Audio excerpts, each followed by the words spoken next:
Good morning बच्चों। आज हम पढ़ेंगे लेसन नंबर 16 का बेरोजगारी का प्रकार। बेरोजगारी के दो प्रकारों में हमने तीन प्रकार बता दिए गए थे। मौसमी बेरोजगारी, संरचनात्मक बेरोजगारी, तकनीकी बेरोजगारी। ये तीन पॉइंटों के बारे में हम चर्चा कर चुके थे रिवाइज में। अब देखिए घर्षणात्मक बेरोजगारी।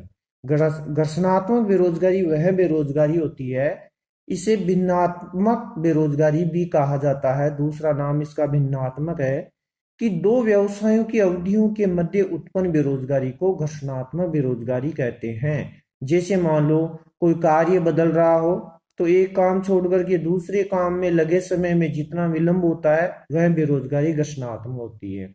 या किसी प्रकार के काम कर रहे हैं और हड़ताल हो जाती है या काम बंद हो जाता है तो उसको हम घर्षणात्मक बेरोजगारी कहते हैं।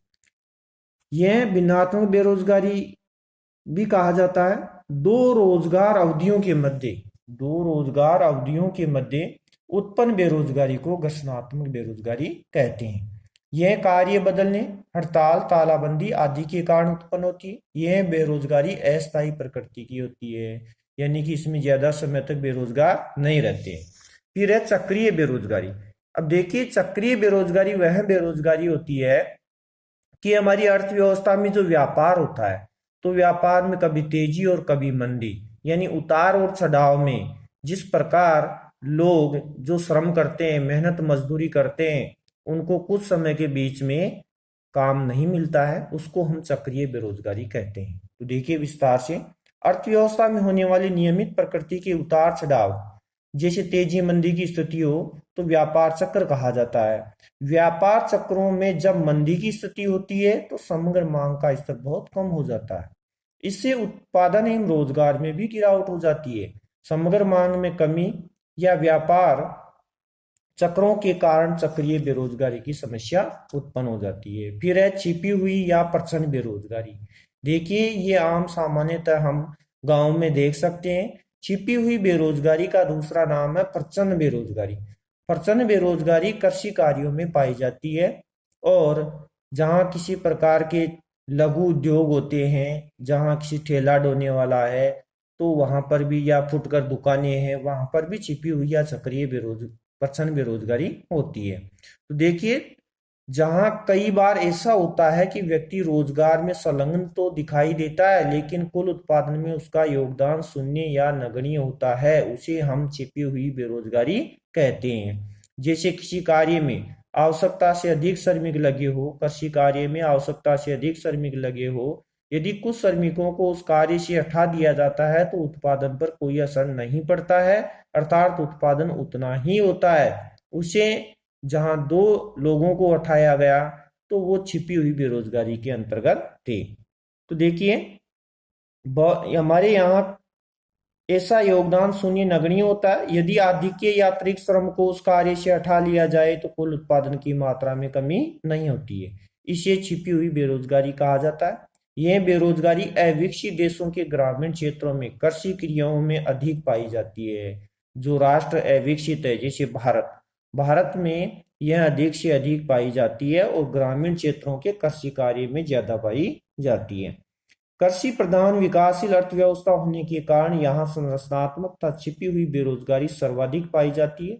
विकसित देशों में सामान्यतः चक्रीयता घर्षणात्मक बेरोजगारी अधिक देखने को मिलती है। तो यहाँ क्वेश्चन बन सकता है कि अविकसित राष्ट्रों में कौन सी बेरोजगारी ज्यादा देखने को मिलती है, तो वह मिलती है छिपी हुई या प्रच्छन्न बेरोजगारी।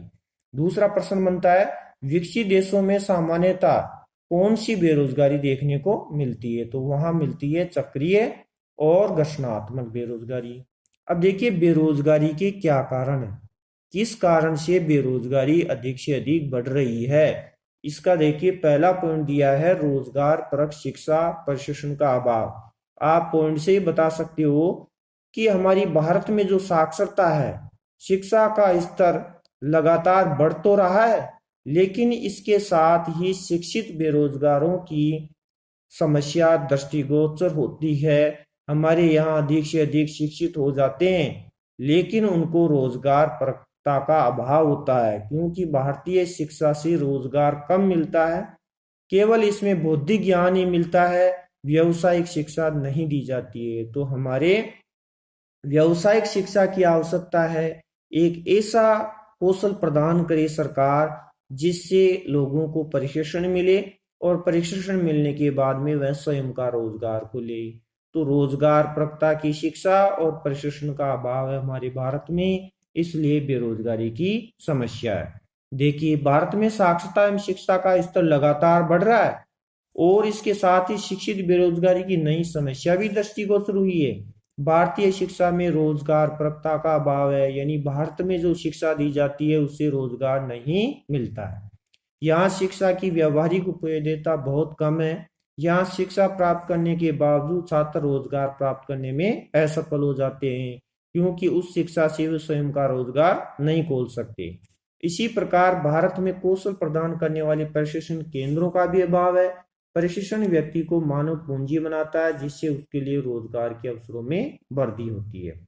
फिर देखिए, बढ़ती जनसंख्या का श्रम शक्ति, कि हमारा देश विश्व में जनसंख्या में दूसरे स्थान पर है। हमारे यहाँ युवा ज्यादा है, तो जनसंख्या ज्यादा बढ़ती है तो रोजगार भी कम उपलब्ध होता है।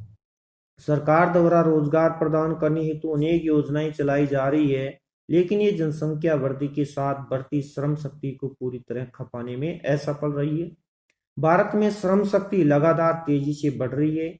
इसके लिए रोजगार के अवसरों के तेजी से सर्जन की आवश्यकता है। फिर है अनुपयुक्त तकनीक। हमारे यहाँ कृषि उद्योगों में ऐसी अच्छी तकनीक नहीं है जिससे लोगों को रोजगार उपलब्ध हो सके।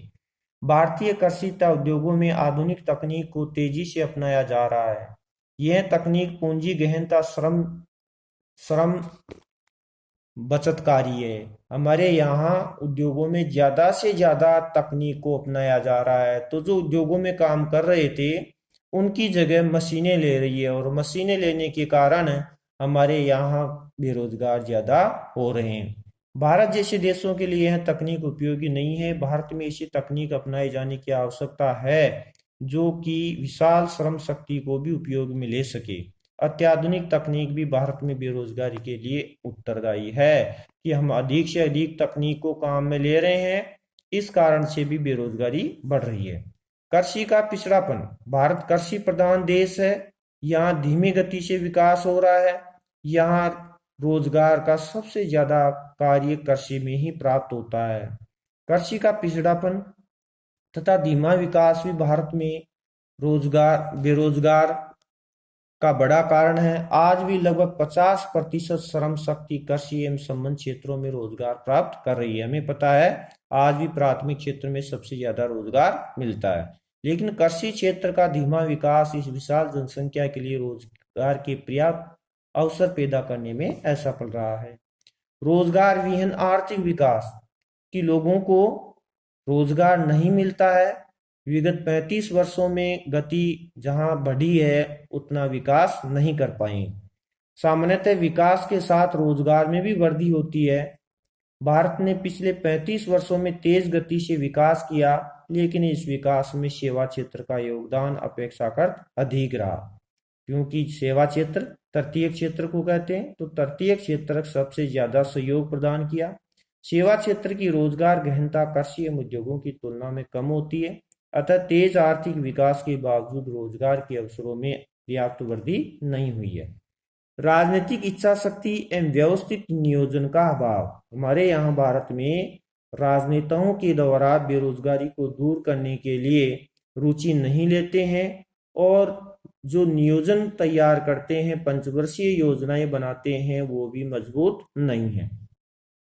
भारत में विकास के साथ साथ संरचनात्मक परिवर्तनों के फलस्वरूप आदि के श्रम को व्यवस्थित नियोजन के द्वारा अन्य क्षेत्रों में खपाए जाने की आवश्यकता थी। यद्यपि बेरोजगारी निवारण हेतु सरकार द्वारा अनेक कार्यक्रम चलाए गए, लेकिन इनमें सामंजस्य का अभाव है। इन कारणों में रिसाव बहुत ज्यादा है, कि जो भी रोजगार के अवसर खोले हैं उसमें भ्रष्टाचार ज्यादा है। रिसाव का अर्थ है भ्रष्टाचार होना। अतः इनके समस्त लाभ लक्षित व्यक्तियों तक नहीं पहुंच पाते हैं। इनके पूरा का पूरा लाभ बेरोजगार लोगों तक नहीं पहुंच पाता है। अब देखिए, बेरोजगारी निवारण के उपाय। विगत स्वतंत्रता पश्चात हमारी आजादी के बाद में 40 वर्षों में अनेक मजदूरी रोजगार कार्यक्रम चलाए गए, उनमें से प्रमुख एक अपना रोजगार कार्यक्रम है मनरेगा। देखिए 2000 जहां 2005 में नरेगा कार्यक्रम चलाया गया लोगों को रोजगार उपलब्ध कराने के लिए और ग्रामीण क्षेत्रों में गरीबी और बेरोजगारी को दूर किया जा सके। तो 2005 में नरेगा राष्ट्रीय ग्रामीण रोजगार गारंटी अधिनियम बना ताकि लोगों को काम उपलब्ध हो। फिर 2009 में इसका नाम बदल दिया गया, इसका मनरेगा कर दिया गया महात्मा गांधी के नाम से। मनरेगा का पूरा नाम है महात्मा गांधी राष्ट्रीय ग्रामीण रोजगार गारंटी अधिनियम। तो मनरेगा का पूरा नाम है महात्मा गांधी राष्ट्रीय ग्रामीण रोजगार गारंटी अधिनियम। और नरेगा 2005 में चला था। 2005 में फिर 2009 में इसका नाम मनरेगा कर दिया गया कांग्रेस सरकार के द्वारा। तो इसमें जहां शिक्षित और कुशल लोगों को बेरोजगार को कम किया गया। अर्थशास्त्रियों का मत था कि बेरोजगार की दर को शून्य किया जाना संभव नहीं है। अर्थव्यवस्था के अल्प मात्रा में संरचनात्मक घर्षणात्मक बेरोजगारी का अस्तित्व अवश्य ही बना रहता है। कहते हैं कि घर्षणात्मक बेरोजगारी और संरचनात्मक इनका अस्तित्व बना रहता है। फिर भी सरकार के द्वारा बड़े उत्पादन के रूप में सभी को रोजगार प्रदान करके उत्पादित कर सकता है। सरकार द्वारा निम्न उपाय किए जा रहे हैं जिनमें बेरोजगारी की पर्याप्त कमी की जा सकती है। एक तो सरकार द्वारा चलाए जा रहे मजदूरी स्वरोजगार कार्यक्रम को उचित समय हेतु न्यूनतम रिसाव हो, इसमें भ्रष्टाचार नहीं होना चाहिए। दूसरी बात, शिक्षा को रोजगार परक बनाया जाए कि युवाओं को प्रशिक्षण दे, उन्हें कौशल विकास के माध्यम से स्वयं का रोजगार खोलने के अवसर प्रदान करे। तीसरी कार्य चलाया जा रहा है मेक इन इंडिया के द्वारा कि हमारे कृषि से मुक्त होने वाले आधिक्य श्रम को खपाने के लिए उद्योगों की वृद्धि दर को तेज किया जाए, क्योंकि कृषि में बेरोजगारी ज्यादा है। इसलिए हमें आसपास अधिक से अधिक उद्योग खोलने चाहिए ताकि कृषि में जो अनावश्यक श्रमिक लगे हुए थे वो उद्योगों में काम कर सके। चौथी बात बता रही है कुशल नियोजन की आवश्यकता।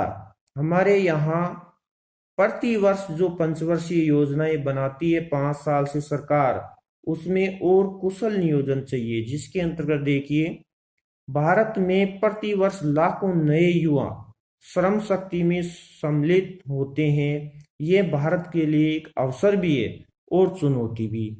उचित नीति बनाकर अच्छे नियम बना करके युवाओं के लिए रोजगार सृजन की आवश्यकता है। जो युवा है उनको रोजगार उपलब्ध कराए सरकार, तो कुशल नियोजन की आवश्यकता है।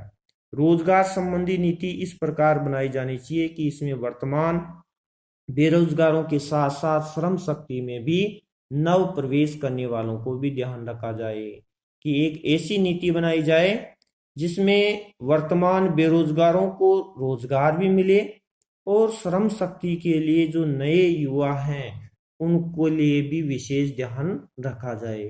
तो बच्चों ये था तुम्हारे लेसन नंबर 16 के मुख्य मुख्य बिंदु जो बोर्ड में आने वाले हैं। अब इसमें देखिए प्रश्न आपको पहले करवा दिए हैं, इसलिए प्रश्न दोबारा से नहीं करने हैं, केवल रिवाइज करने हैं। इसमें आप स्वयं इसमें देख सकते हैं कौन से प्रश्न आने वाले हैं और कौन से नहीं। अभ्यास प्रश्न के छोटे प्रश्न और बड़े सभी रिवाइज करने चाहिए। इसमें मुद्रास्फीति की जो प्रश्न है वो आपको नहीं करने हैं, क्योंकि मूल्यवृद्धि या मुद्रास्फीति इसके पॉइंट हटा दिए गए हैं। तो विशेष तौर से ध्यान रखिए बच्चों कि जैसे पहला है भारतीय अर्थव्यवस्था के समक्ष उत्पन्न चुनौतियां कौन सी है, तो हमारा उत्तर होगा इसके समक्ष 3 चुनौतियां हैं, मुद्रास्फीति या मूल्यवृद्धि, और दूसरी है गरीबी, तीसरी है बेरोजगारी। तो पहला प्रश्न तो आपके बोर्ड में आ सकता है, दूसरा प्रश्न मुद्रास्फीति का नहीं आएगा, तीसरा मुद्रास्फीति का ये भी नहीं आएगा। फिर है भारत में गरीबी के सबसे नए अनुमान किसके द्वारा प्रस्तुत किए, तो ये दादा भाई नौरोजी के द्वारा प्रस्तुत किए गए 1868 में, यह आ सकता है। निरपेक्ष गरीबी की अवधारणा भी आ सकती है, तो यह आप छांट सकते हैं। यानी मुद्रास्फीति से संबंधित जो प्रश्न है वो बोर्ड में नहीं आएगा। फिर आप सोच विचार करके इसके प्रश्नों को पूरी तरह से रिवाइज कीजिए, याद कीजिए बच्चों, तभी आपके अच्छे नंबर आ सकते हैं। जैसे बड़ा प्रश्न है, भारत में मुद्रास्फीति के कारणों की विस्तृत विवेचना कीजिए। ये बोर्ड में प्रश्न नहीं आएगा क्योंकि मुद्रास्फीति का बिंदु हटा दिया गया है। ये आप पहले क्लियर कर लीजिए। जो प्रश्न नहीं आएंगे उनको पेंसिल से क्रॉस का चिन्ह लगा लीजिए। धन्यवाद। आज के लिए इतना ही है, बाकी नेक्स्ट वीडियो में फिर चर्चा करेंगे। जो पढ़ेगा वो पाएगा, वो ही ज्ञान अर्जित करेगा, और जो वीडियो नहीं देखेगा उसको नुकसान ही नुकसान है। Thank you.